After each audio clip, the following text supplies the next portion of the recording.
tato finsi iko locked ndani hati show ishe. Henry Musia wanasema utawala tuko locked in. Asante sana watu utawala, nyinyi sana ni majirani, mandugu sangu. Kabisa. Kennedy Mayo anasema Baringo County iko locked. Honorable Gideon Moi ako locked. 001 anasema sema super MC wake. Asante sana. Larry anasema hii duo naipenda kutoka Bungoma. Watu wa Biji, watu wa Bungoma, watu wa nyumbani tunawapenda sana sana sana. Watu wa Willy Paro.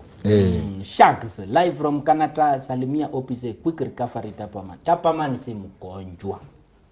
Ni kukula sana. Na kuchapa kazi. Na kuchapa. Si ndio Tapaman. Na vile inavaa. Official Shakura anasema Dapaman tuko locked in from South Sea. Tibim. Watu wa South Sea nyinyi wote pokeni mapenzi yetu kutoka Obinna TV Studios. Mwah. Mwah. Lewis HR Kirinyaga iko locked. Kirinyaga, watu wa Kirinyaga asanteni sana kwa kukua locked. Mtu mmoja kama ako locked kutoka Kirinyaga inamaanisha ni Kirinyaga nyinyi wote. Si ndio mtumishi? Kabisa nyinyi wote. Clinton Ochieng mtumishi Pastor Nganga mupikane vita ya kiroho.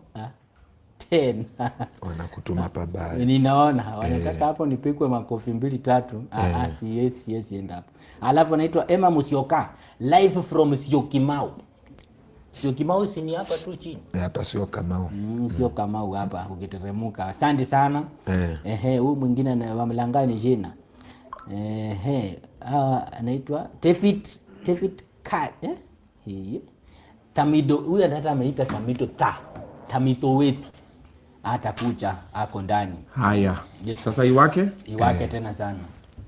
Sasa nilikuwa nakwambia hivi. Nimeanza kasi nyingine. Uniambie tu ukipona sauti.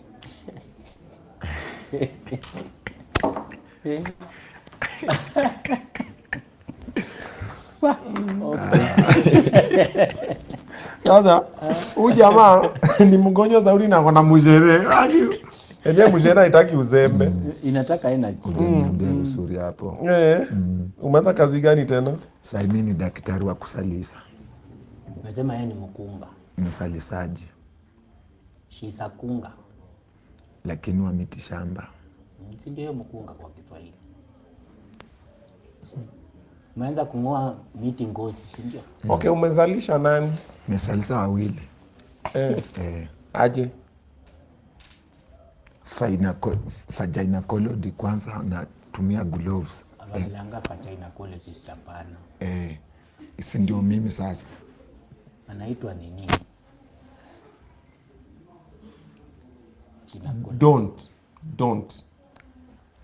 Don't. Musi ni jaribu. Mimi hata nimetoa fa.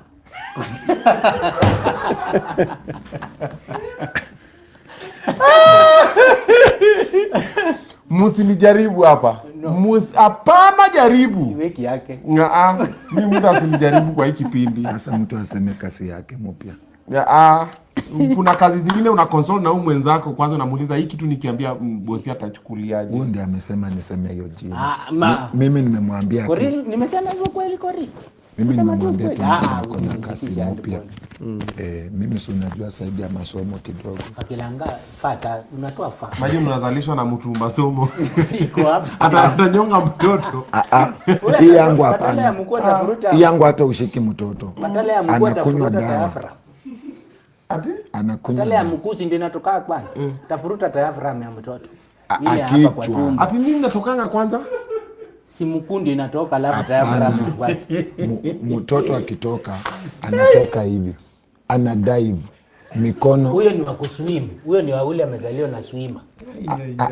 Wa athlete kama wakina Koril anatokanga diaphragm alafu kizikino inafuata. Huyo ni mmoja. Juzi nimesalisa mwingine tumbo ndio ilitangulia. Sasa ilikuwa sida tupu. Lakini alideliver vizuri. Na ile kamba yake alitoka nayo. Inaitwa endoscopy hiyo tumbo. Hiyo ni spinal cord. Hiyo ndio inatoka. Yenye wanakatanga hiyo. Si hiyo, hiyo. Ni spinal cord. Now I totally understand why Waluya wanaishi Kawangware. Because kama hii ndio akili ya kuvuka nao barabara waingie Tao. Wapite Tao watagongwa na gari. Wacha wakae Ongwaro nini wakienda hivyo. Tunapitianga kwa sideline. kwa mtaro. Huku. Unajua mimi ukiniweka kwa barabara hapa sitembei kwa barabara. Kando tu. Mpaka nifike utawala. Kando lazima ukae kwa hiyo chuma. Guided. Stay guided. Tukiwa Eldoret, kuna dem mwingine mrembo amekuja kujam na Dapaman. Kujam na Dapaman. Kwanza anaitwa Dapaman Munez. Ya Munez. Nakunanga kwa show. Mbona unajifanyanga mjinga na wewe si mjinga? Wacha nikujibu mami. Hajifanyangi. Mimi ni mjinga. Ukweli ilikuja kwa ground. Wacha bosi ya mjinga.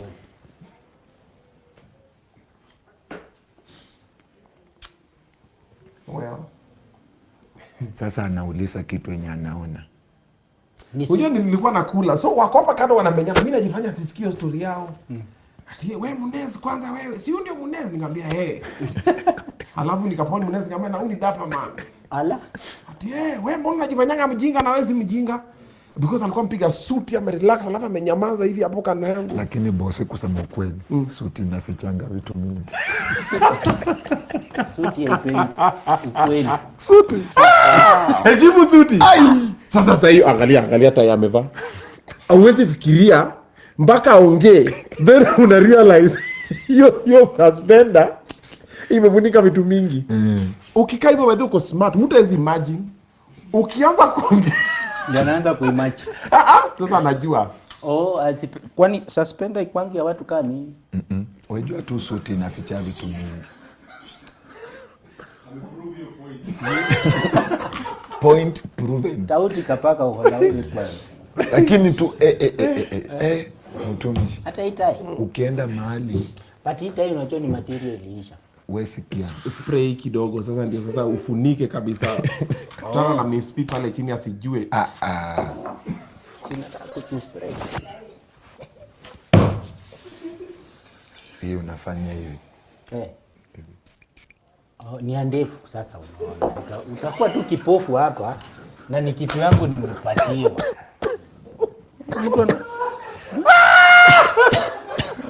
Wewe! Sasa. Leta nikuonyeshe penye utaspray. Leta nikuonyeshe penye utaspray. Leta nikuonyeshe penye utaspray. Mimi pia. Naonyesha nyinyi wote sasa tunakuonyesha. Nakuonyesha. Wewe leta nikuonyeshe penye utaspray. Acha nikuonyeshe. Niweke mdo. Na mimi. Haya. Sasa unaona. Bro, this is Tom Ford. Una spray Tom Ford kwa mguu na makwapa. Ni socks. Una spray Tom Ford kwa macho. Imeenda yenyewe. Unajua hii marashi ni pesa ngapi bwana? Bei najua. Ni pesa ngapi? Hii ni karibu 50,000. Najua bei. Mkunda.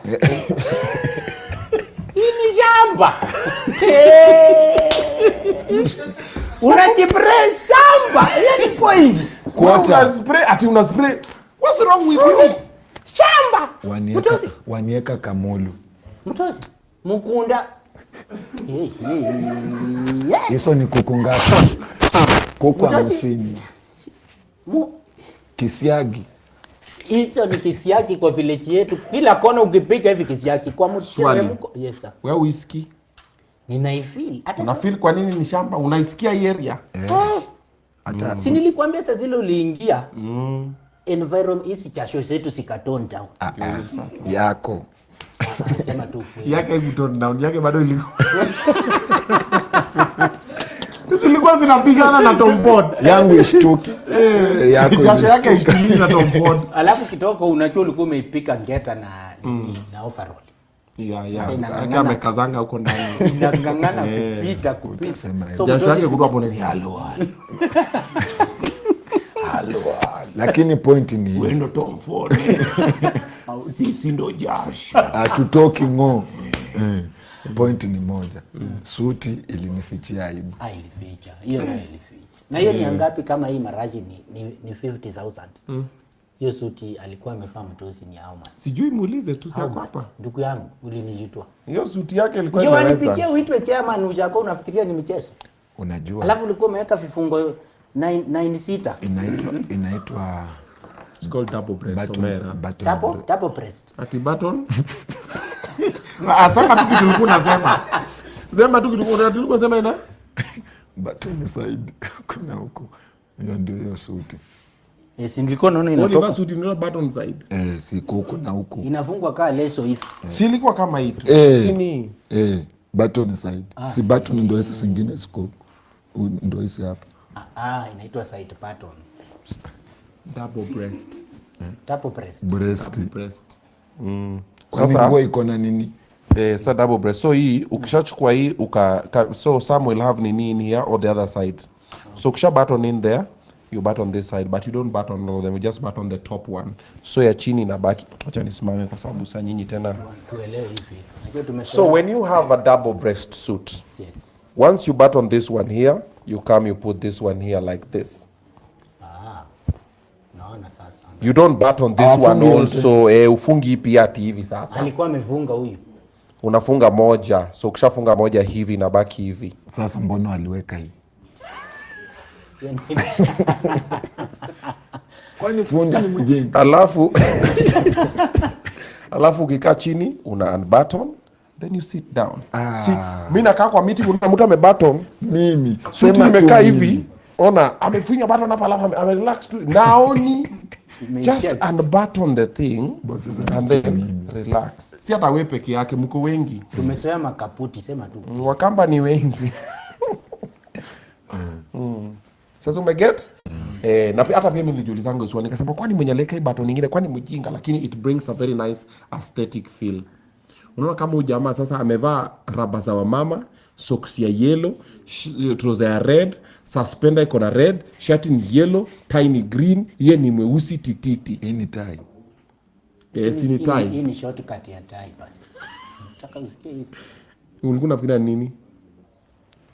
Si ni tie. Wacha kuvuruta. Utaninyonga. Kwani unipenda?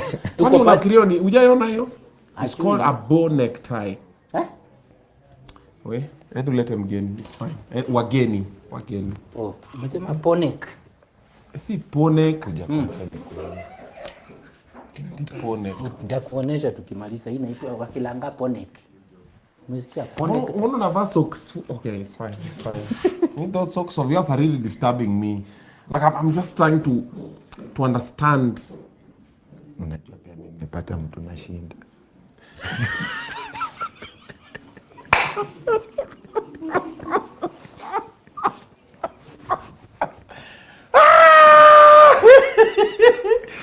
You know, in this all black sheep of the company. Siwezi kwa kondo mjinga pekee. Nimepata mwenye naru. Huyo nangaria yeye.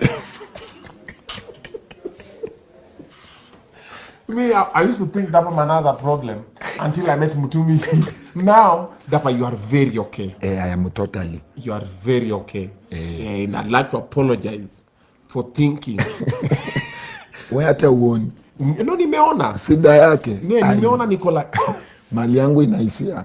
Yake inachukulia. Alafu sahi. Tunapelekana tunae jokoni. Hivi. Pia kuna appetite kama yako? Ananisinda. Mimi siku chakula kidogo, maji kwa wingi. Maji kidogo, chakula kwa wingi. For real? He eats a lot? Sete na mwanika, lakini wewe mchunguze mwenyewe. Unataka ni mstudy pole pole? Pole pole. Chukua tu muda wako kwa ukina. So mimi I just take time out of my busy schedule to study how Mutumishi eats. Amengejikuna. Anakuapi? Amepakwaje? Lakini hii ni story yangu na wewe. No, this is our story. Kuna wenye wanasemanga wanakataga hizi patu wanazimisuyu tunamonya watu. Tunamonya watu? Kumonya watu ni nini? Kunini? Olokosho ni mtu mmekuwa na yeye alafu akitoka mnasema ni kama tupiga hapa story alafu niwaambie wacha niende munisengenye. Lakini si tunamsengenya, si ni ukweli? Hatusengenyi, si watu wanaona. Watu msengenyi. Mtumishi, ile mabwani iko pale inaenda wapi? Welcome. Thank you. Asante. Hapa ama pale. Eni Korean hata iko sawa. Ingia tu Samito. Ingia. Ni Samito, si Samito. Anakuita Samito. Samito. Unajua bosi huyu ni afande anataka kunitokosa. Anatembea na P3 kwa sababu aliwacha kazi. So hiyo ujanja najua. So mimi niko safe. Akuacha. Unaona kama ni Nataka ulale ndani. Unishinda. No, it's too colorful. Sasa color so you break the Nimemwambia ukweli kuna mtu amezoom mguu yake. Hata sisi hiyo mguu imetusumbua sana. Na graph book. Au Pasuka sijui mafuta. Naheshimu kazi Msizoom yangu. Asira isipande, lakini mabwani ilikuwa hapo iko hapo. Ati yako tu colorful. wewe wageni wamekuja ni nini wewe? Unajua ni kina nani wewe unaongea mama mabwani hapa? Najua huyu ndio king of Mugithi. Nimemwona mwili kaanza kucheza. Umetole ni under 18 kweli.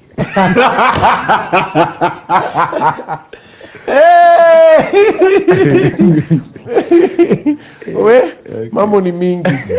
Things are many. Masando machache. Hata masani mengi. Chukua hiyo imechoka, acha tuendelee na hii. Karibisha wageni kidogo wapate kinywaji. Alafu mambo ichemuke. Yaani mdosi, umefanya mpaka nasalimia Samido. Ndio huyo.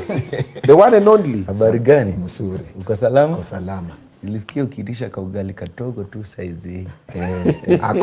Ako sana nikigonjeka. Naweza kutandikia 4 kgs. Nikigonjeka. In a bad day. Umesikia hiyo? Nilimsikia akisema stare yake ni chakula. Mimi stare yangu naweza kumuta hiyo. Mpaka asubuhi. Bora supu na ugali. Na hiyo ni sauti yako sasa. Sasa tulienda Eldoret juzi, tulikuwa na hafla kubwa sana Eldoret. Kwanza Jumamosi tulikuwa na hafla ingine Utawala. Simudosi akanipeleka tukachekesa huko. Tukaenda Eldoret tena. Hafla kubwa ya kukula bado. Bado. Sasa najua bado samaki ilikuwa mzuri. Samaki alafu ile kuku ya Kitale.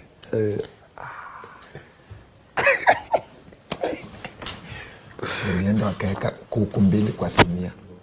Mimi sasa. Kadano ameniweza. Ukazipiga deep throat. Sasa ni kama Wow, Samido, wow. Wachana amesema mambo zingine. Huyo ni afwande. Kwanza niko na video yake na hiyo kuku. Akiitandika. Usitumie hizo maneno natumia kwa hii kipindi. Heri aseme kuku dance. Throat na kuku zinakuja. The video ndio hiyo. and boys because evidence. Niko na evidence kwa karatasi. Sasa hapa ni tukiwa Kitale sasa. Hapa ni tukiwa Kitale sasa, jamaa na pankazi. Kwa sinia. Na hapo ndio nilikuwa naanza. Unaona hata hujatafuna hiyo ugali. Umerusha tu. Land Rover Sway. Ndio shida ilianzia. Sasa ndio sauti ilienda hapo kwa sababu pole. Nimegwara kidogo. We sympathize and move on.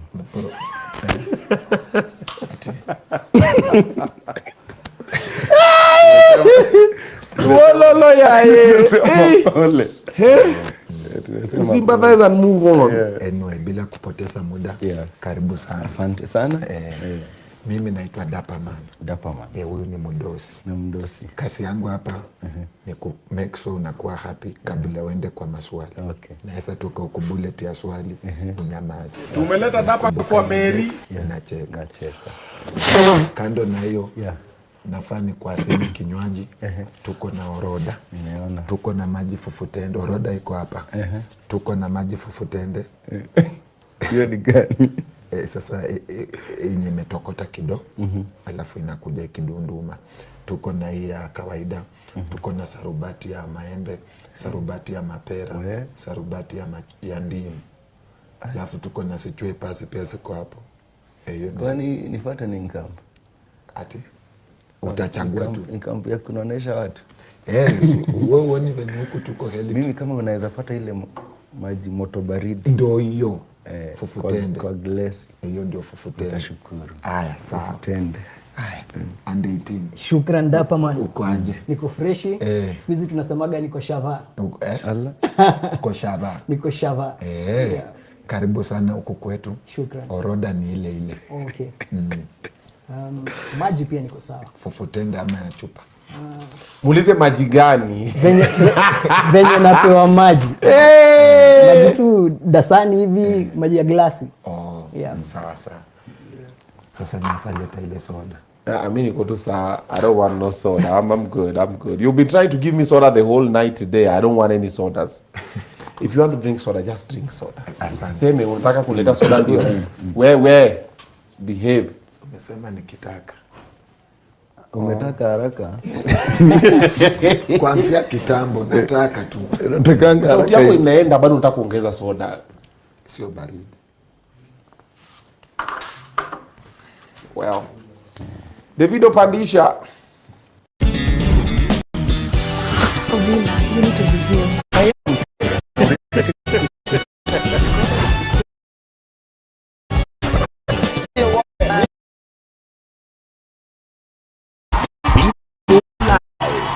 Coming to you live TV Studios.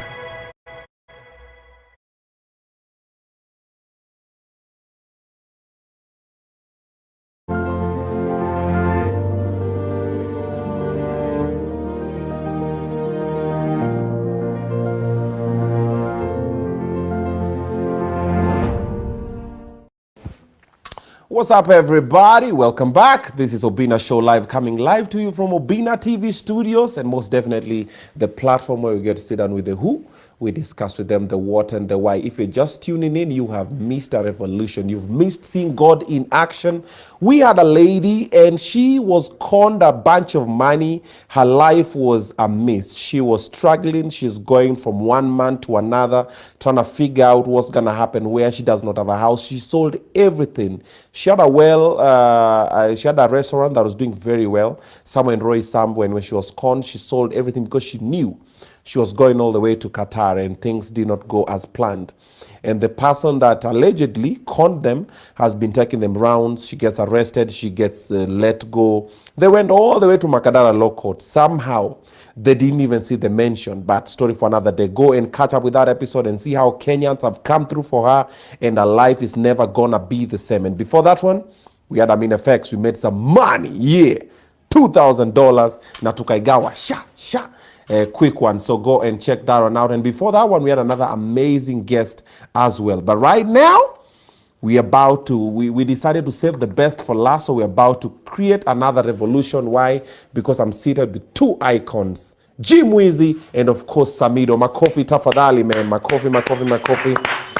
Yeah, these are two gentlemen who have single-handedly changed the music industry in different levels, in different spaces, in different ways. One with the guitar, one with Manda 18. However, they've shaped the music industry in ways that we cannot be able to sit down and quantify. But we're here. Why? Because they're doing something beautiful on my birthday, on 6th June. Something amazing is happening, and they're the big voices. But before we get there, wacha kwanza tuwakaribishe. Niaje? Salama. Karibuni sana Obinna Show live, man. Asante. Shukran. Finally. Unaona venye Mungu anafanya mambo yake. Munaniepa. Alafu God ni nani? God anashika huyu hapa na anawaleta pamoja, anambia sit down. Yeah. Welcome, man. I've been your fans for a minute. Let me start with Jimwat. I don't know if you remember the first time we met. You might not, probably, because even when I meet people and they tell me, and I'm like, hey, man, let me sikumbuki, man. Yeah, unaweza nikumbusha? Yeah, let me take you through it. I was in Kisumu. So I've gone to town to do something. I don't remember what I was doing. I think my dad had sent me to do something. And then at Pitapo, I think it's Jomo Kenyatta Sports Ground. Yeah. And Jimwat is performing with Jerry Joe. Oh, okay, Jerry Joe, yeah. Yes. Ulikuwa kadonyere hivi mazee. Nilikuwa nimetoka tu high school, nimeingia Cali hivi. Man. Yeah. Man, nikacheki maze ni kwapo man, na pia nilikuwa na rap maze, so jimwat maze una perform nini, watu wamebambika. After show bro nilikuhanda. Nilikuhanda. Hata kwa backstage per se, hapo nenda hivi nakufuata maze mimi wanaimba nini. Maze ni wachitu kitu ndakukumbuka na. So mimi nilikuwa na struggle na chain. You had a chain that has those dog tags. Oh, like the ones for military. I remember. Yeah. Nilikuwa maze ni wachitu maze hiyo chain yako maze. So nowadays when I meet my fans, I relate. I'm like, oh by the way. So naambia maze ayezi maze labda nikusaini autograph. Nikakupea piece of paper ukaandika jimwat the art. Then you did some signature. I don't remember the other thing that you wrote, and then you wrote MG. That was my rapping name. Oh, okay. Bro, I was ecstatic. I went back home, showed my big bro. I stayed with that nini you had written for me for 5 years in my wallet. Wow, that memorabilia. Bro, ilikuwa imechoka mpaka nikifungua. Nafungua na ni jimwat masema nikajima jina yangu meendela ikuja tena na rudisha ndani ya wallet. It was I held that thing close to my heart for the longest. I don't remember where it went. But that was my first time meeting you. Oh, okay. And later on I came to Nairobi. And I went to Calif Records to look for you. Oh, okay. Nikamita kina Alpha Msanii. Kulikuwa na ule bounce alikuwa itwa Mapokolo. Sasa sikumit huyo. Nilimita kina Alpha Msanii. Na kina Siso. Siso. Na wakanambia ni rap, nika rap maze. Je. Kanambia maze kidogo. Tutakuita juu. Pale walikuwa na kuanalyze. Alafu unajua lazima wakuzie uoga kidogo. Lakini ukijiprove unaambia ukuje saa tena officially. So that was my first memories meeting you. Okay. And ever since me I've been a fan. Shukran, I appreciate a lot. And now I'm your fan now. We are fans. We are fans. Fan of a fan. Is it my fan? So that's the journey that has been there, and you motivated a lot of things that I do now. Because I wanted to be that star, I wanted to be that musician, I wanted to be that comedian, and I've just been, I want to be like this guy Nini. So I've been following your journey through the ups and downs. And what I'd like to commend you on is you stayed strong. Stayed true. A few things came up akule nini. And any boat that is on the seas, it will know. And the only way to know a good sailor is when the storms come. So big up on yourself. Shukran sana. All right. Like vile umenikumbusha juu ya Kisumu, umenikumbusha House of Funk Ade. Yeye ndo alikuwa anatuleta huko. Yes. Ade. God rest RIP. Ilikuwa lini hiyo? Ni kitambo. It's a long time ago. When was long time? Was it maybe 205, 206? 209? Under 18 hit around 206. So after that time is when I started performing. So it's probably 208, 209 hapo. Around that area. It was probably 208 somewhere there. Okay. Because I was still very young and I was Now, for some, for you, I don't think if we've ever met in person. Have we met in person? No. We've never met in person. But I've always been in spaces that you've been in. We've met in person. You didn't meet me, I met you. In a barrio in Roiro. You ni juzi. There was an event that was happening in Lake Naivasha Resort. Oh, okay. And you were performing. I remember. And I was in the audience. Oh, okay. And you got on stage and then you started doing this funny things with the guys and you were making jokes. And we were just like, who's this guy? Who does he think he is? And you're just with your guitar there and you're making some jokes and the guys were lit because I think some other people were performing. And when you got on stage, everybody came through, and personally I like dancing a lot. So me, when you get a concert, I'll be dancing. I'm that guy, pop lock, So that's the first time I met you. But I was just in the audience, I'm like, man, that guy, man. And then since then, now I've just been keeping up with the journey. I see you traveling abroad, coming back, doing songs with other people. And you've also really challenged me about the discipline you had and the consistency you had as a musician. Even I think later you came and I think you resigned as a police officer. Yeah, and I was keeping up to tabs. And at some point you are doing farming. I also like farming. Oh, wow. And I was also seeing your comment for farming. And then one thing that I like about him a lot, your stories. Yeah. Bro, you have stories. Facebook yake na wanima story. Hii ni jaba hii. Hii ni jaba. Ni ukweli, 90% of those stories. 90%, 90%, yeah. So you see, now I follow you. So when you see your stories, I read. I'm like, what's this story going to? I wanted at you, my grandfather's, you told me. Like, what? So I've also followed you for a while. Wow. And also what you've done as a musician, as an artist, big up. It has also motivated me and challenged me to also do different and be better. And always I'm like, one day I'll be able to stand in front of people with just one guitar and just move the masses. I'm like, man, that power, jimwat, that power, he might not know it. Because as playback artists, we well, like, we can do with the band, but for now, DJ! But for him, I respect live music. Because even when I'm performing, when I'm backed by a band, the energy is different. It's different. I respect live music a lot. So big up to yourself, man. Both of you guys are putting Kenyan music in the map different ways. Lakini haikuanzia hapo. Sam. Yes. Kuna ngoma umeifanya ukaambiwa toka hapa bwana wewe.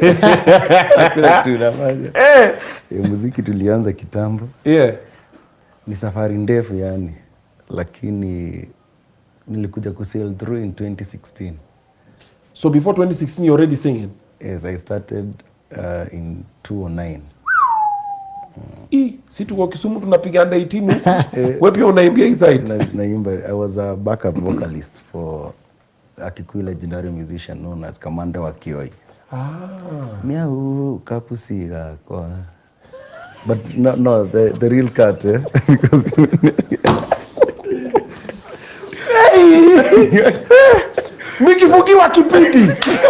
Nikifugiwa kipindi. Haya. So I was a backup vocalist. But now recording my own. Okay, I used to record, but as the end mahali. But breakthrough I got in 2016. So I'm 10 years old as a solo artist. Oh, nice. Happy birthday. Happy anniversary. What was that song that you did and changed everything? The song called Dire Mutwe. Dire Mutwe Mwega means I don't have a straight mind. Clearly. Clearly, ladies and gentlemen, we can see that. And we've been singing it for a minute. So, Dike wata darigo shidana nawe. Dike wata utigana nawe.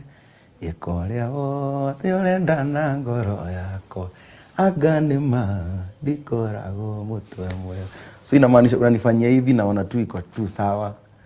So namwambia ni kweli ni kama sikuangi. It's a love vibe. It's a love vibe.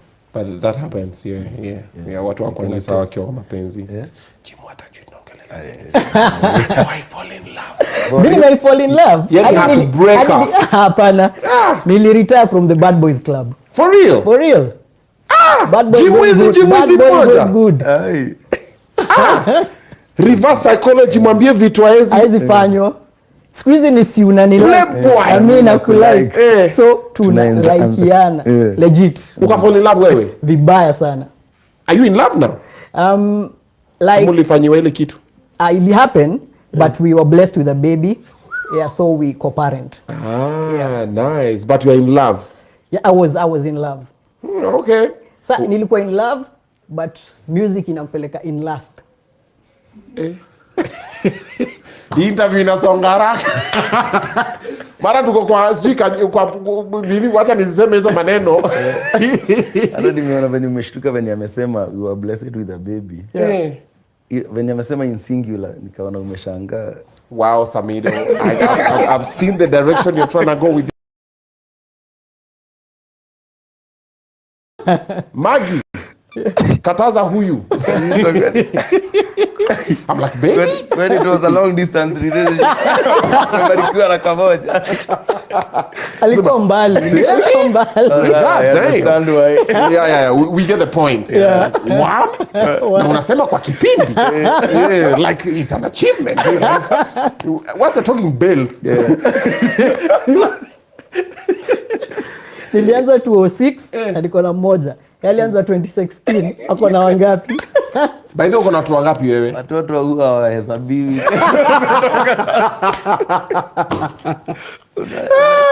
Mimi nimekuwa nikihesabu wangu, kumbe I've been doing wrong. You're not an African man. Clearly, How can you count kids? Guys, let's stop counting now. Na nimesikia ukisema wewe ulikuwa fan wa Jimwat. When Huyu aliniharibu huyu. Yeah. You also inspired me, but I didn't know how bringing up children is expensive. Wacha kuniwekelea tabia zako. Sasa mimi na wewe kunini? But those guys like those very expensive. wewe umeponea. Yeah. Maintain. Yeah. Hivyo. Kwa hivyo ningekuwa naimba story kitu kidogo, singekuwa naimbia karao. Ingekuwa vile naitisho child support. Ngori kidogo, hiyo inafaa ngoma child support. Haikuangi kitu kidogo. Si kitu kidogo. Yeah. Those two little broke friends. Yeah. Twangu tumekuja hapa leo hapa nini wananidai, niliwadanganyanga ndawapatia allowance. Nikawapea mwezi ya kwanza, mwezi ya pili. Yeah. So siku hizo wanazi compound tu. Dad imefika. One is manageable. Mama yako aliye kurudisha pesa ulimupeaga ya deni. No. Mama yako aliye rudisha. Wazazi hawarudishangi. Sasa mimi wembe ni ule. Sha. Mimi naambia tu I'll give you guys lakini so gotten heartbroken at some point. Yeah. Gotten heartbroken at some point. Yeah. Been in love at some point and you also felt yenyewe unafanya vitu za ufala. Yeah. Aya. We have all been in different situations as artists and as human beings. Yeah. Which one do you feel is harder? Being a superstar or being a private citizen, just someone who people don't know, and then now dealing with life situations? Which one is harder? Personally, I can't point out and say hii ndio sasa better kwa sababu iko na challenges zake pale. Okay. Na pia iko na advantages zake. Okay. Being a superstar also iko na hardships zake na iko na advantages zake. Okay. So at least at some point ni kama they cancel out. Umeget. Okay. Tu challenges ya mtu ajulikani. Hazijulikani. Umeget.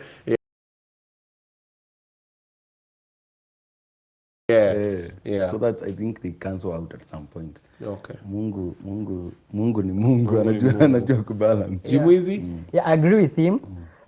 Zote ni blessings of God. Like being a human being is a blessing. Like ukiamka unashukuru. And being like a famous person or a celebrity is also a blessing, and it comes with challenges.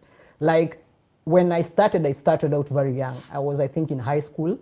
So sikuwa prepared for the limelight per se.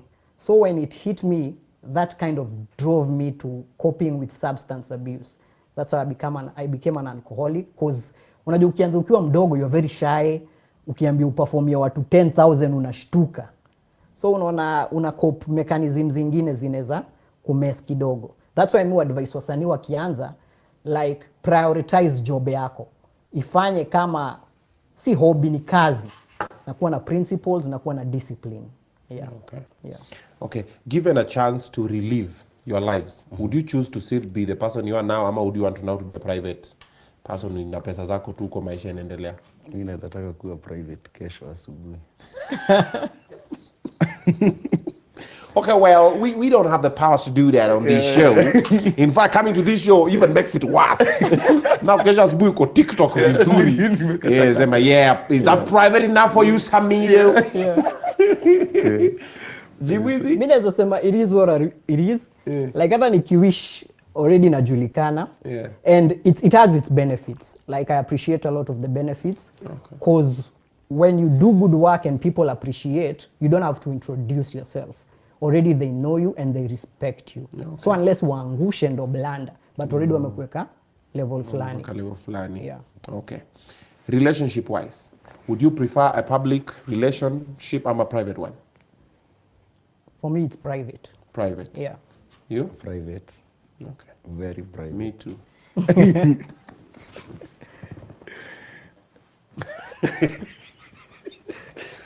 Inajitokelezeanga tu, si ndio? Unajificha lakini ya watu pia wachai shuani. Mtu ametafuta tu chai yako huko anaserve, unashangaa unamwambia sasa hii mambo ilikuwa inafai kuwe private. Yeah. Now, You both have had hit songs. You both have had songs that maybe never left the studio. You've had people that you wanted to work with, some you haven't worked with. What was the biggest highlight of your careers? Yako Jimwizi? I think my biggest highlight was when I won the Chagua Latinis Award. Yeah. That was pinnacle, that was high. And also performing for a big stage. I remember we were performing at Uhuru Gardens. Like ilikuwa packed, over 10,000 people. And the main artist was Mr. Vegas from Jamaica. And at that time, Mr. Vegas alikuwa noma. But now the twist was, us guys were in more demand than him. Alitukatenreizia. Seriously. Mr. Vegas. Aliperform, ndo tukapanda. Mimi introduce Jua Kali. Like crowd ili demand si tufunge show. Wait. It was bad, eh? It was bad.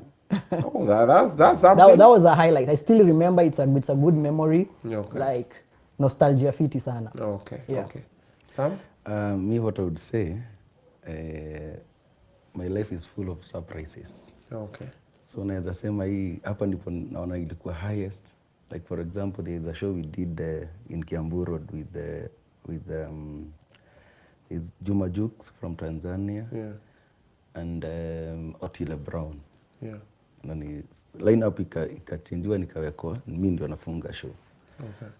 So at some point kuna wakifunga show juu kuna collaboration walikuwa wamefanya pamoja. So Juma Jukes akaanza kuuliza watu kati yeye na Otile nani mkali. Crowd inawaambia Samidoh na hajui Samidoh ni nani. Unashika. So I would say hiyo nilikuwa naona iko hivi, lakini later on nikaenda show ingine nikafanya tour zangu za US, unaenda unapata different experiences. Yeah. So I didn't sina ile naweza sema this was the peak. This was the peak. Life yangu inaendaga ikileta season mpya. Okay. Most people when they see superstars they think their lives are perfect. They think we don't have downtime. Have you guys had moments where you're like, hapa kidogo man, sasa vitu zimegonga mwamba, labda it's a personal life, labda it's a career part, lakini umefika mali you're thinking, should I quit this thing? Ama you just want to not be seen? Have we been in such moments?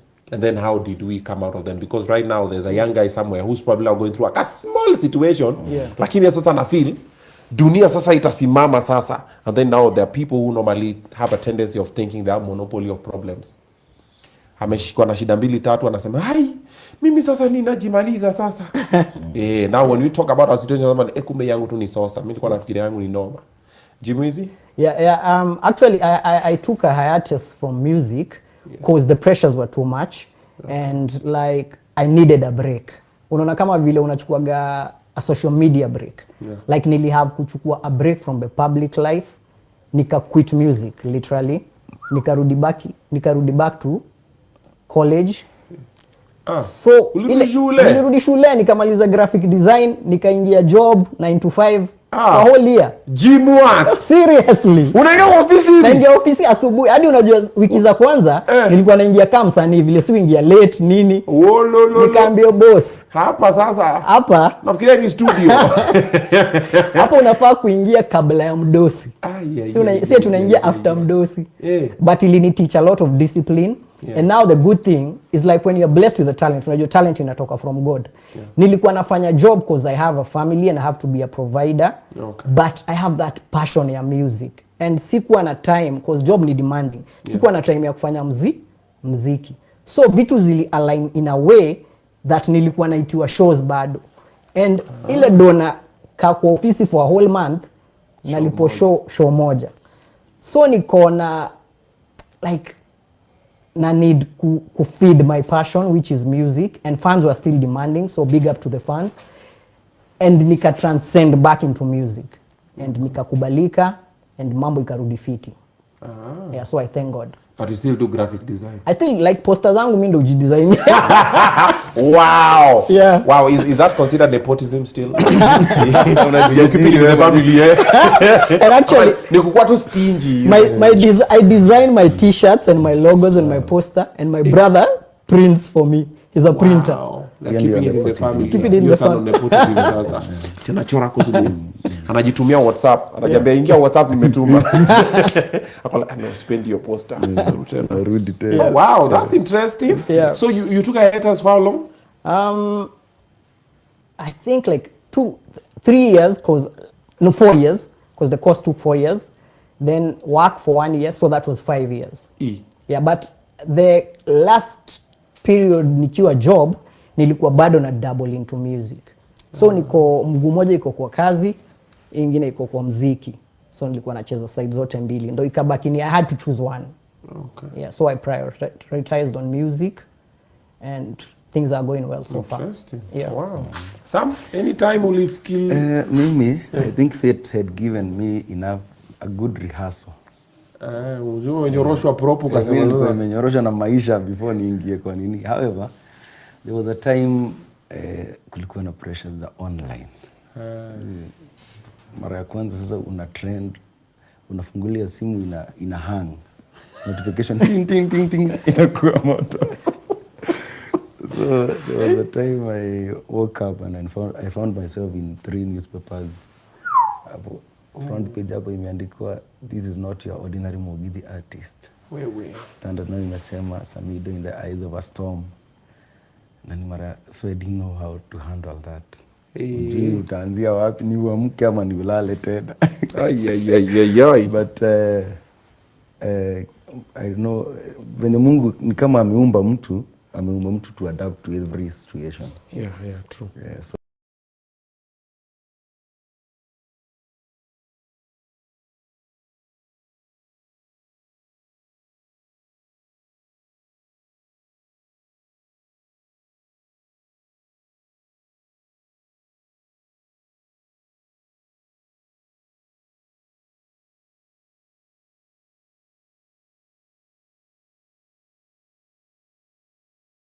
I adapted.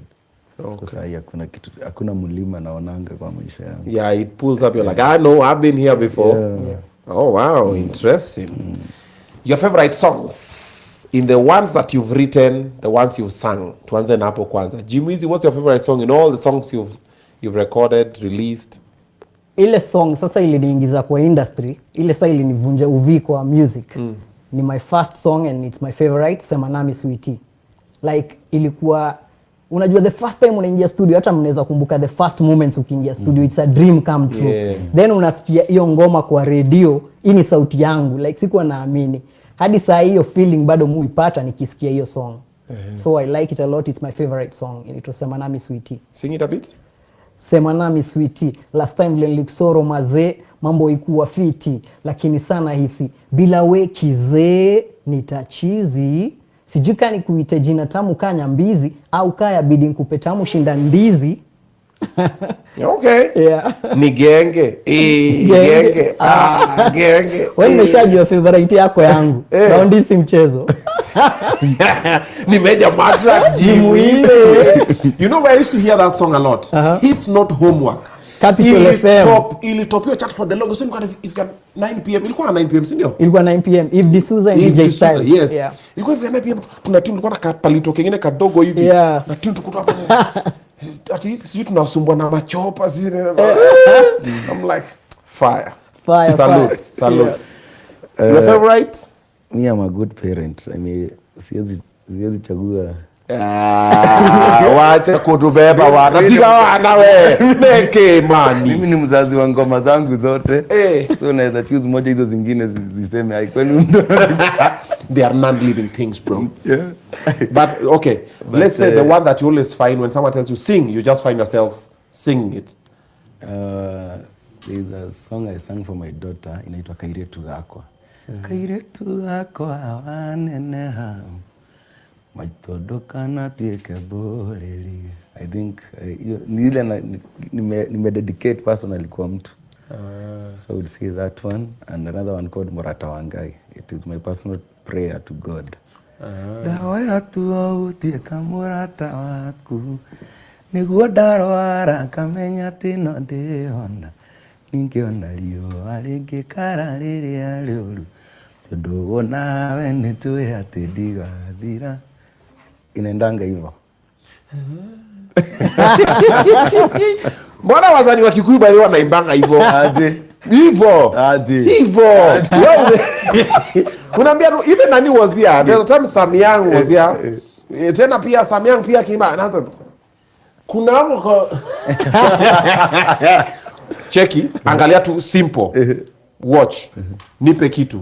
Raundi si mchezo. Wachi hapo. Yeah. Nita explain. Nipe kitu. Na explain. Nipe kitu. Unasikia nini hapa? Nipe kitu kidogo. Kidogo. Agane. Ndio hiyo. Ndio umeisikia? I want to explain. Haya. Umesikia ni kama sauti inakwama kidogo. You know the reason why? Mimi nimecheza ngoma from Thursday to Sunday. Sio hiyo. Wacha nikueleze. So sauti inakuanga ni kama so nitafute kesho. Kesho unakuanga wapi? Kesho nakuanga wapi? Nitakuja. No, now what I mean is not that part for ati kidogo si nakwama. Kuna tu yenye niufinya sauti. Wanaenda zone fulani. Yeah. Automatically iba. Sasa sisama kwa tu hivi. Iba. Cheki. Jimwizi amekaa hivi. Nipe kitu. Round hizi mchezo. We are humble. Okay. Yeah. Looking back to Jimwizi, when you started music back then, 2005, 2006, and now, what do you think has really changed in the music industry? And is it changing for the better, or is it changing for the worse? It's changing for the better, because one thing with change, like, it has to happen. Like evolution and everything. So I'd say sisi tulikuwa tunatoa like one song in 1 year. True story. Like ningetoa under 18 ndaikulia the whole year. Like, tulikuwa tumechill tu, unapiga tu mashow.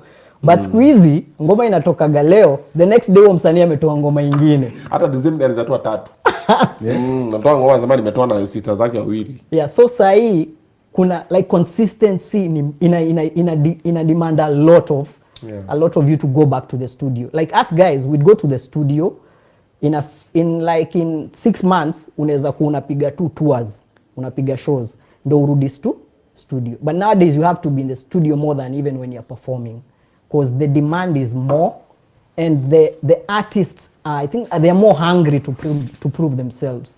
Yeah. Sam, ile change view uona is a lot of change. I think the only constant thing for life ni change. Vile tuliingia kwa industry, watu walikuwa tunatoa albums mzima. Lazima ujaze ngoma kama 7 kwa CD moja ndio uuze. Right now watu wasikizangi CD. Ni utoe kitu weka kwa YouTube, songa nayo. So technology yani kila kitu imechange. And also when you look at music then, you would get music in specific places. Usipopata lyrics kwa buzz, uko na story maselebo wafanya nini kwa pulse, ukasikia mambo mseto, alafu ukasikia CJ1 pale Sahara, awards insider chaguo latinis, ni shule gani kuna funky gani wapi sahau. Now bro unaingia hivi TikTok unapata kila kitu imefanyika nini. And also we have artists who also have mixed feelings about social media. What do you guys think social media is doing for music and as an artist? Because now there are some who feel social media is creating mediocre artists and also spoiling the fun for creation. Because guys are just creating for TikTok trends. Like I saw some interviews of some artists saying, you know kitambo mazee, msee alikuwa anatengeneza ngoma juu ya passion man. Sasa msee anatengeneza ngoma ndio watu wa dance. What do you guys think about that? It's partly true, because nowadays it's trends set the stage. Like if this topic ndio ina trend, most artists wataenda kwa studio hiyo wiki, wapige ngoma inaenda na hiyo trend. And the disadvantage is it waters down the content, because like when you take time in building something, like even Rome wasn't built in a day, it took time. So when you take time in building something, you perfect it. But when you rush something, inaweza toka tu hivi na itrend, na maybe hata ilikuwa demo. Unajua msanii anaweza leak tu demo yake itrend, hata rudi studio, hiyo ndio itakuwa the official anthem. So naweza sema ni ina advantages na disadvantages. So naweza sema you work with technology. You can't work against it. Like nowadays, song inatoka, unapata imetrend TikTok, na already mse ameshakuwa superstar. So you run with it and work with technology. Algorithm itakufavor if you put more content out. Okay. Sam? In a way, I agree with it. Kwa sababu nikiangalia the production we used to do, ulikuwa unafanya practice like a whole week. You rent somewhere, come to a guitar kaa pale, to a drums kaa pale, you perfect everything. You come every day. You used to record direct. Yani ukikosea mahali, kama ni track imeanza kuchezwa ukosea mahali, unaanza tena. Now right now unaweza imba line moja ukae chini. Mwambie lazy ass artist. Kata hiyo rudisha pale kwanza. Si hapa niliba vizuri copy paste. However, tuwezi sema technology nayo sasa ni mbaya, iko na advantages zake. So in a way inafanya ukuwe mlezi lakini inakusaidia pande nyingine. Do you know that people are singing now with AI, my guy? There's this software that you say, I want to sing about samidoh. Alafu nachagua rock. Then nachagua nini. Then it gives you lyrics and sings the song. Wewe unaisikia, sasa unakam kwa booth au you sing the same way it has sung. And then alafu na release ngoma, man. Like watu wanazileza, hapa niweke nini maze? Kuna verse 2 hapa. Kuna kastanza mbili hapo maze. How is your creative process like? For me, my creative process, it comes with the inspiration. Okay. Like, sometimes I listen to a beat and ideas start flowing. And sometimes I'll have lyrics just out of nowhere. And I'll try to match them with a beat. Like we can go to the studio, sit down with the producer, I hum the chorus. Then after I hum the chorus, the producer makes the beat in regards to the tune. So that works best for me because I'm a co-producer. And unaona ukiwa kwa industry for over 10 years, you should graduate from just to being an artist to being not just a studio artist, a stage artist, and an executive producer too. So you have to have creative control of your work.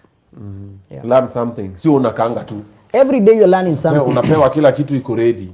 Kuna beat nimemalizia. Na verse pia ndio hii. Wewe unapiga. Sam? Yangu, the same way we used to read about the factors that affected farming in Mesopotamia. Sasa yangu ina affect yangu na vitu different. Nikiwa na stress, ile stress. Naweza kuandikia ngoma ukisikiza unalia. Hakimpatie ni stress, guys. Guys, fanyeni mambo. Mtu ajitolee tu anipe heartbreak tu moja. Moja safi. Na akupe gitaa. Nikutolee kitu kingine. So whatever is happening outside, it affects.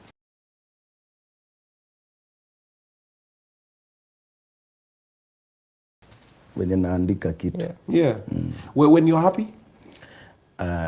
You rarely write when you're happy. Iko chini. For real? Your creative juices are down when you're happy? Kabisa. God damn. Ziko kwa sole ya kiatu. Wesi walo? Hiyo ni ya BN. Oh, your Vince, turn me up on them headphones. Watati! Ya BN ukikana uta understand. Una understand creative juices na nani anaitwa Suda. But Nairobi. By the way, now let's also talk about this. There's a lot of artists in our generation, even the one before us and the ones that will come after us, especially the young ones like gengeton artists. You know, when gengeton artists came, majority of them disappeared in substance abuse and indiscipline. We can also touch a bit on that one. How Jimwat has also been very vocal talking about this. How does indiscipline and substance abuse affect your creative capabilities? Like me personally, I have like my stories out there. You guys know what had messed up my career a bit. So addiction is not just like I like this substance or anything. when you dig deeper, you have to see the root causes of that addiction. What makes you choose that substance as a coping mechanism? So like me, I had to face all the traumas that had been like, una have to dig deep kwa nini, una have kutafuta coping mechanism ya kitu inakumess. So I'd say ilikuwa ni ina mess your work schedule, and pia lack of discipline itakufanya pia kwe addict to substances. Cause unajua sasa ukikunywa kidogo inakupa psych. So unajua the more unakunywa, the more mwili yako ina tolerance level inaenda juu na juu. So unakuwa a habit is a disease. Like kama ulianza kuperform once a month na sasa una perform kila wiki, unaona umeshazoea. So imekuwa ni like you are addicted to it. So I'd say like fanya mziki, like there's so much inspiration and creativity without depending on a substance. Like kama kuna wasanii walianza kuimba akiwa primo. So ukiwa primo hata huku unakunywa. Mbona sasa una have to depend on kukunywa ama kuvuta ndo utoboe kwa game? Because one thing with addiction, there's a reason ni menace. Haitakupeleka vizuri eventually. So una have to musemaga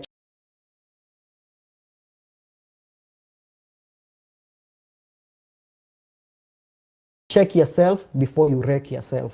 Like unaweza angalia hizo steps, and watu wengi role model yao iwagi mtu ni addict. Waga ni mtu ameshika njia proper.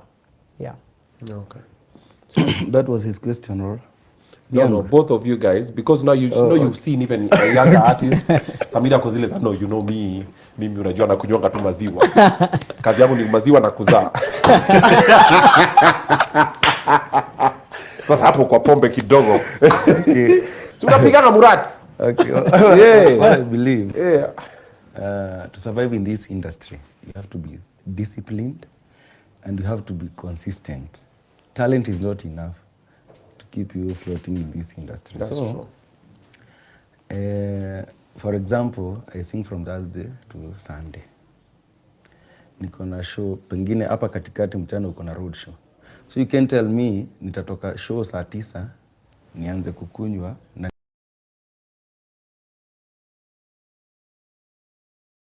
make kuamka saa 3 ama saa 4. The reason why for the last 10 years they kunywa in weekend, hata uniitie iko inameremeta hivi. You'll never see me drinking on a weekend. For real? Yeah. You drink on weekdays? See you Monday. Monday unapiga zako 2-3. Maziwa bado. Oh yeah. Uji. So it goes without saying. Yeah. Yeah. Mwenye masikio ajisikilie. Yeah. For the artist, me, I've met a lot of you guys. I've seen you guys wreck. You're like, see someone is a superstar. Yeah. Then they just come and mess up, and they mess up again. I'm like, say, aoni. Even just practice, rehearsal, the way you carry yourself. Last week, there's a video I did, and I said, we have a lot of amazing, talented artists, not only music, even comedians, dancers, creative directors, producers, who are amazing. But what is ailing them is indiscipline. Yeah. For example, you do a song with a producer, you pay them what they requested, then they disappear with the project. You know, I'll tell you, and I'll tell him, and he'll tell the next person, who producer kidogo. Pole. Nata msanii. You like now, you say you have a show Thursday, Friday, Saturday, Sunday. You booked, you are paid the deposit. You don't show up. Yeah. The word goes out. Word goes out. Ama you show up, but now you are drunk on the job. Word still goes out. You show up, you start fighting, you are indisciplined, you are chaotic. Sometimes in our business, as entertainers, you are as good as your last. You see, like right now, what people will be talking about tomorrow is this interview. So, hey, jana samidoh na jimwat walikuwa pale. Hey, mazi jimwat amenona. Samidoh ni mrefu. Hawatakuwa naongea interview tulifanya last year. Definitely. This one. Then for Jimwat they'll talk about, ametoa ingoma, Samidoh kuna ingoma latest ni hajapata heartbreak, so hajatoa itong nyingine wampatie heartbreak nyingine. That's true. So as artists and creatives, we don't see that. You said a very important point. Indiscipline sometimes will come and outwork talent. Talent is just one. The tip of the iceberg. Kukutoa tu. Ni kama tu, ni kama mboka yoyote. Vile Toxic semaga mboka doba. Like music business. So you have to put the values zile zinawakigi na systems zingine. Like someone who works to a bank, haezi show up late, haezi show up high ama hangover from last night, ata put his A game sa ile ana perform, cause vile umesema ni ukweli, you are as good as your last performance or last song. There you have it. Unaisikia mwenye masikio ndio hiyo. Ukitaka uendelea tu kukua, you know, we have some of our artists who you are a superstar than your client. Okay. Unaomokea client wako wazee, umsame kuita unaomokea client zile za client anakuangalia tu yako zile za men. Nyenyekea mazee. This guy is top leading artist, another top leading artist. Na wametulia hapa saa 6 usiku na nusu bro, napiga story hapa. Kuna mtu angeshanambia mazee, mimi mazee saa 6 wapi? Ni nini wewe, jiongeleshe nini Now, there is something amazing that is happening. Yes. Big Voices season 2. Yes. Tell me about it. Big Voices. This time, the first one we had same venue. Yes. We featured Mugithi and Abanton. Yes. This time now we are doing Mugithi Gengeton. And Genge. And Genge. Yeah. The reason why tulianza hii nini Big Voices was simply to bring Mugithi on the same platform with other national genres and international genres. Okay. So ndio maana this time we are doing hii na ndio maana niko hapa na Jimwat. Okay. This time we are doing a millennial edition. Niko ndani. Ndani. That's why we also inviting Gen Zs ndio wakuja waone tuliishi aje. What music did we were used to listen. Our way of doing this, zile adverts zilikuwa it's like an experience of how we used to live for millennials. But Big Voices, maybe hiyo season nyingine itabadilisha ilete kitu nyingine, but simply it was meant to bring a concussion. Because guys, there's a way people always segregate different genres, like for example Luo and Jawa. Like it's just a Jawa. Then Mugithi is just Mugithi, and so on and so forth. So this one is a combination. Yes. Let's mix the two. Yes. We are the same people. So and you know, there's a battle between Gen Zs and millennials of who know how to party well and who know how to turn up. Wakuja waone. Come and learn, man. So ndio to compare. So it's simply a celebration of culture and good vibes. So watu wakuje waone. You gonna learn today. Jimwizi is on the stage. Ngoma ngapi? Pale napiga back to back hits zote. Wewe. So ni set mzuka. Alafu tunawarudisha back in time. Hadi Gen Z itabidi wavae kaa sisi. Pale kuna maskini jeans, baggy, bandana hivi. That's the swag. That's the swag. Mame, unaziona? Wewe Sharon, hebu fanya mambo. Kwanza mimi nataka appeal Nadi. Alafu najua vile squeeze au pose, hizi ma pose, sisi tunawaambia tumechill. Tunakumbuka yetu vile zilikuwa hiyo time yetu. Sasa hizo tukiwaambia wanafikiria ni Do you know me? I stopped posing like that. There is no photo of mine I pose like this. This was the all millennials pose. And our parents used to kutuchapa umeharibika ukipose hivi. Sasa ukipose hivi ni two tap. Ukipose hivi ni one tap. I'm like, yo, it's just a pose. So squeezy. Hii nayo ni Illuminati. Hiyo ni Illuminati. Hapa ni Illuminati. Bana kuna controversy sana. A lot of things. But most of them, I think we borrow them from the West, because from the West kama rappers mingi ni gang signs. So unaweza piga hapa mapose zako vizuri, but uende New York upige sign moja hivi. West Side. Usikie sasa zimetembea. So me, I'm looking for Appeal Nadi. You know Appeal Nadi? DMX vibe. Na clip on. Sharon, fanya mambo yako alafu of course teams. Teams niko nazo. Mimi na pull up na teams. Team Samidoh. Hii mambo yako iwacha wewe. Ni nini millennials wagani wanavaa hivi? Tuko tumekuja kwa show. Kuja saa kwa show ndio uone hiyo look. We Sharon, fanya mambo. This one is Sharon. Sharon my stylist. She's my stylist. Siwezi ingia hapo. No, anaweza kupanga. She's a very good stylist. So yeye anambia piga hii nini? So now we know. Jimizi, Yeah. Samidoh akikuja hivi, asipande hiyo stage. Blanda. Hata mimi nitakuwa hapo. Akikuja hivi. Luku ndo itakuwa gitaa yake. Thank you. Thank you. Pale pia va design wanasema, kumbe Samidoh kanapiganga mabage. Fila, Fubu. Puma. Nazikumbuka. Tulikuwa na gani nyingine? By the ongea na nani akupange Fundi Frank. Fundi Frank ndio alikuwa na dress master wote kama Mashaka. Ongea na Fundi Frank atakutafutia fire nyingine saa ya hizo masiku. Because unajua yeye sasa hiyo hapo ndo sasa kwake sasa. Nakumbuka hiyo time Fundi alikuwa anapigaga superstar leather outfit na jua imewaka ile ya saa 7. Ananuka tu nyama choma. Lakini hizo watu wa leather, hata nimeona huyo jamaa wako wa kamera ndio amevaa. Huyo nikakidhi tu. Ni jacket. Huyo anasikii joto. Alafu nikakidhi. Rangi tu polite. Haiwezi fade. Ukimpita hivi. Maze. Si tulikuwa tunasema Gamngaro juu.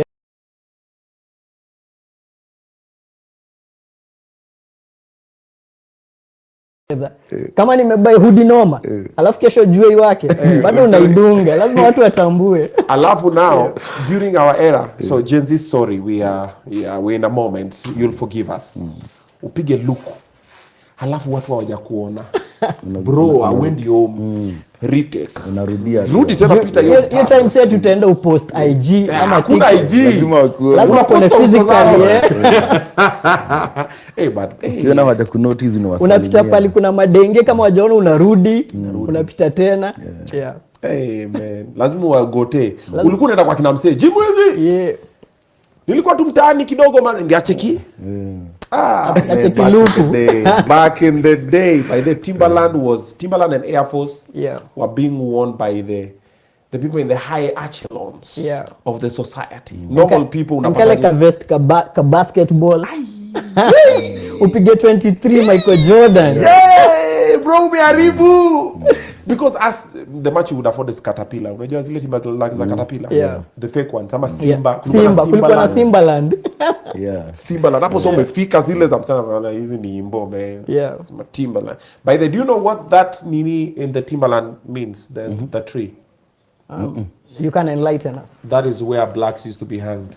What? Oh. That's the history. Yeah. It's black on. No. Like actually it symbolizes it's deeper than just a logo, that tree. Wow. So there was a tree where Kitambo the guys used to be hanged to teach others a lesson. So normally, so it's not really a good thing for black people to wear Timberland, but black people are like, black people were the ambassadors of Timberland. Imagine, but now it's something that is working against. But well, the same thing na Tommy Hilfiger, askega kuna rumors it was a racist or something, but most blacks popularized. Anasemanga yako anatengenezea nguo zake watu. Yes. Blacks, the logo of Timberland meaning. Because the logo is a tree. Acha ayo hanya mambo yao. Lakini siku hizi unajua mtu akiwa na information hata kama ni misleading anakaekanga. True. Inakuanga kuna misinformation mingi sana because there's so much information. Inasemaje? Timberland musician, inaleta producer. Timberland Timberland shoe logo. Nimeweka Timberland za kuleta, you know he was a producer nini. And it's still the same spelling. By the is the same thing. All right, wacha tena AI tuambie ni nyingine. By the online there's a lot of misleading information. Especially in our business, you can always write a story about someone and it's not true. So me always tell my people, as we don't do clickbait on Obinna TV studios, negative stories, clickbaits, no. Look for an angle that it is at least important. Because the sad thing is that negative sells more than positive. What you've just said, wallahi tena. Skia story. Here is the deal with the Timberland logo and black culture. The logo itself, the Timberland tree logo has no racist origin. There's a viral fake post claiming it was hanging tree from a slave owner named Timberland Hawkins. That's false satire. The real logo is just a tree representing the brand's outdoor workwear roots from New England. See what you just said now. Someone just writes, you mean I'm like, hey, mazee. Sasa hizi timu mazee ndatupa you know, well. Because there are people who buy into those stories. Yes. Ay. Wow. See, and I'm also just here peddling misinformation. Should do better. Anyway. So, we're getting our tickets where? Kuna platform mbili, moja ni ticket yetu. The other one is Mad Fun. So you just dial *672 *67 hash. *672 *67 hash. Hiyo ni Mad Fun. Ingine si ataingia ticketyetu.com. Okay. Para ticket mapema. Sherehe inaanza saa ngapi? Tunaanza mchana kitu saa 7. Tunamaliza saa 9 ya usiku. Mpaka che. So millennials used to say mpaka che. Mpaka che. 9 hours. Well, it's gonna be fire. Your lineup? Pale itakuwa ni mimi na wewe mpaka che. Anaweza kuambia juu ya lineup, but wagenge tumerepresentiwa Jimwat, Jua Kali, Zenzi. Baba yao yuko hapo? Baba yao yuko hapo. Wewe, twende juu. Twende chini.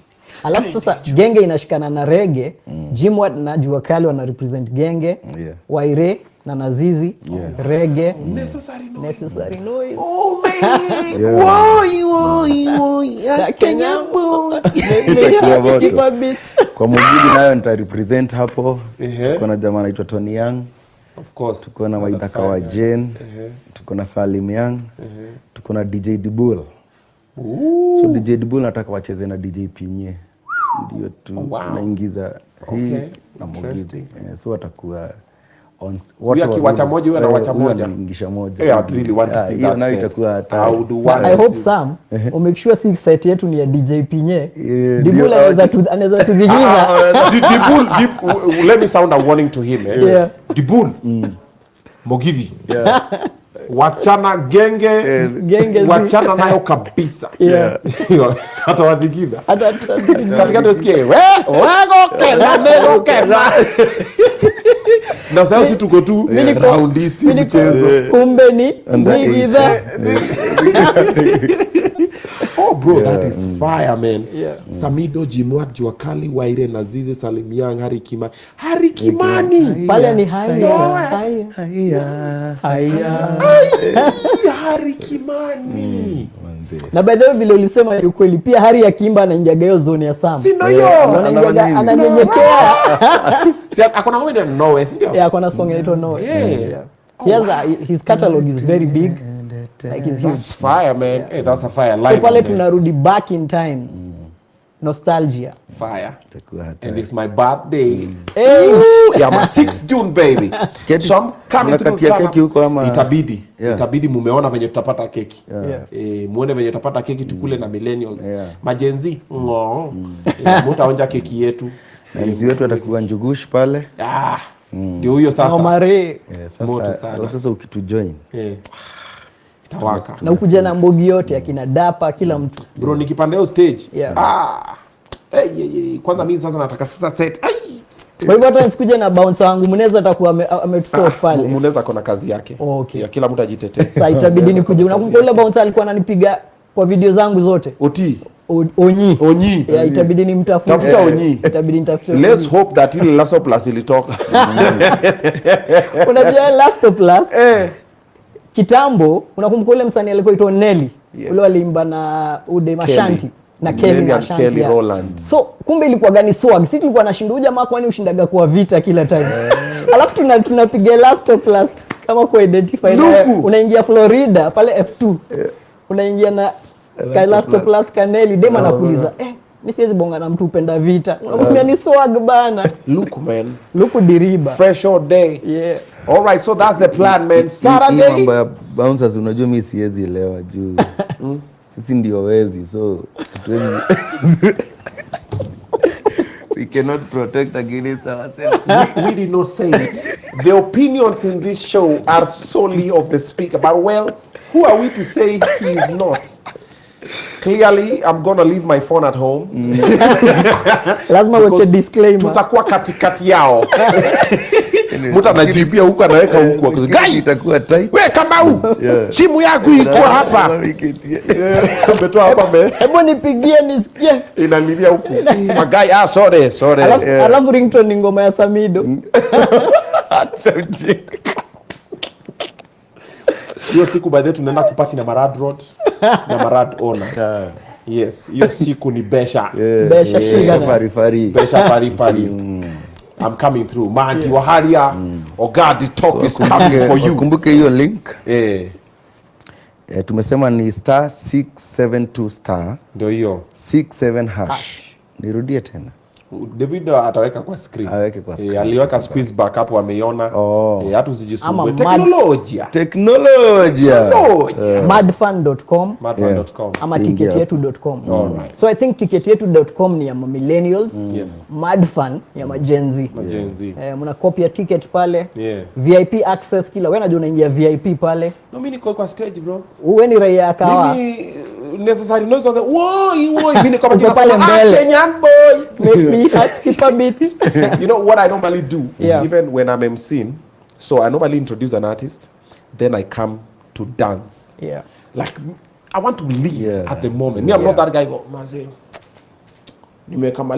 that's not me, man. Me, I'll introduce Waire and come and dance. I introduce Nameless, come and dance. I introduce Samidoh, come and dance, because I also want to experience what this guy. Why am I on the backstage nakuona kwa mgongo? By the way. Unless he's very performing well. We're gonna watch it from this other side, but well. Say that again.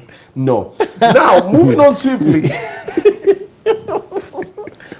In other news, my Auntie Waharia. Hi cousins. I'm coming for you. Saturday. Niko free. Kijana mdogo shupavu. Kazi ninaweza fanya. Sidaga mashida mingi. Ni watoto ndio wengi. Sasa kama tunaweza pagana. Hiyo nayo nitakataana nayo. Actually, kwa nini? If I was to put an advert selling Obinna, acha nikwambie venye naweza iandika. Guy, wallahi anaitafuta. Nikaoja tu nikutafutie. Sawa, wacha atafute ya advert yangu. Naweza iandika. While that is happening, nitaiandika. Husband for sale. Niulize, would you buy a vintage husband, a classic model, high mileage, bodywork in need, niseme only two previous lady owners, still a good runner. Hiyo nakupea sawa. That one I can confirm. He's still a good runner. Piston needs special attention. I think he has exhaust problems. Sasa hapo kwa mileage utaandika ngapi? Mileage ina korogwa. It's mileage inarudishangwa nyuma. It's slightly used mubabas. Slightly used. So unamweka kwa KC ama KB ama KA? The model ya 204. Trust me guys, it takes one to know. And ilitoka 206. Nilitoa 205 but ilihit 206 model. KBT. KB no, it cannot be a K. That's KAB. But here's 206. When was it? 1980 the KA. So basi ni KB. From 204 to 5 ni KB. That's KB. Ni fairly used. KB si mbaya. Lazima ujitetee, lazima acha kubali. KDW. Datsun. Peugeot. Ndio hii. Piston steel operation. This one is not operational. Lakini mwili ni chuma. Hard body. Hii ni hard body, ni ile nini center bolt inakuwa imekatika. Gari inaangalia huko lakini gari hey, we. So tupatane Saturday so that he wake and on 20th, also as we wrap it up on 20th, you know I'm doing the biggest boxing match of the century, round 2. Vurugu 2 is back and it's happening. Big Ruga Calligraph Jones, Wakadinali, and of course on the ones and twos, Kim Nick D and more Spies, DJ Double Trouble is gonna be fire. I want you to get your ticket, and today for the next 48 hours, that is today and tomorrow, we have a flash sale. So kimbia pale ticketraha.com, get your ticket mapema. In the ring is fire. Arrowboy versus Shakib. Arrowboy amesema anapiga Shakib na anamnyang'anya Zari. Shakib amesema atapiga Arrowboy na amfundisha kwa nini awachane na wasichana, concentrate na muziki. Gashau na Phil, Majembe na Somali Boxer. We have Mbali wanapatana pale na Alfayo finally. Manuswar wanapatana Clear the Air. Okay, and who else? The lineup is fire. Also Zarika is making a comeback. Zarika is in the ring, is gonna be big. Chukua tiketi yako mapema last minute. Msikuje kujazana venye mlinifanya pale Kasarani, mumejijua. Space inashika watu 5000, mnakuja watu 7000 surely. Sasa watu wako tu hivi ni magunzi tu. And the venue is Sarit Center, Sarit Expo Center. Chukua tiketi yako mapema, and it has been powered by Sportybet. I'm gonna see you guys over there. All right. Thank you so much guys for coming through. On that same note. Yes. Huyu jamaa wako aligongwa hapo, alikuwa anasema Njwanga. Sasa mimi najuaje kwani mimi ni Njwanga yake? Sasa si ni beshte yako. Si hadi wameniwekea wanted. Why? Ati mimi nilisema agongwe Njwanga. Woman of my dreams mempata so chill baby na kufeel juu love yako iko. Yani alikugeuzia si Ogadi top, Ogadi middle. Wow. Sasa kwa hiyo story unakuja pale backstage, Classic. Ukikuja pale backstage utanipata na mbogi yangu inaitwa Myogenic. Pale tuko na awards inaitwa Myogenic Excellent Mema Awards. Ingia online mema.com, pale unavotia wasanii wote. Hata Samidoh lazima ingie pale kanomini, Obinna lazima ingie pale kanomini, but tutakuweka top. Tutakuwa middle ama Munez, I think we have work to do. Usikasirike. Kuna room tunaweza muingiza hapa. Unaweza msalimie kidogo. Akuje kwa show kama Nelly sasa. Kuja mfunga, akuje kama Ruga. Nini vifanyikia macho moja. Sema, utalala ndani sto wiki togedo miambele to avesa nimechoka na kutoa hongo. Moja ya mwisho. Yeah. Iwake kamera ndio hii hapa, iwake tu. Yeah, tunamalizaga life ni stress nsikatai, lakini blessing kuwa hai. Ndio maana kila Friday hiyo ni bidii na furahi. Sasa tojo tupatane big voices, pesa zitoshe mfuko ziko kwa kikapu. Dema shawika.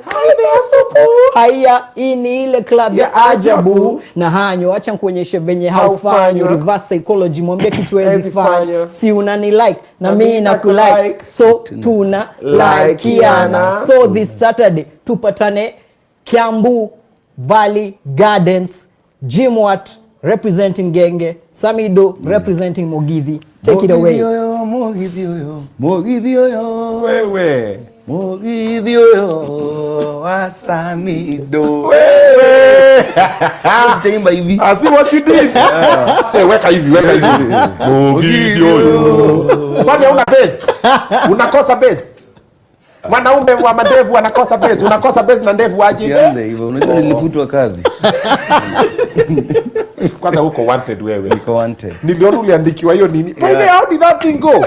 Iko tu kulikuwa na kamemo akasema huyu ni deserter. Mkimuona hivi mumushike. Nimehangaika hii dunia. Watu wamekushika. It's evident. Wakikuona. Good night.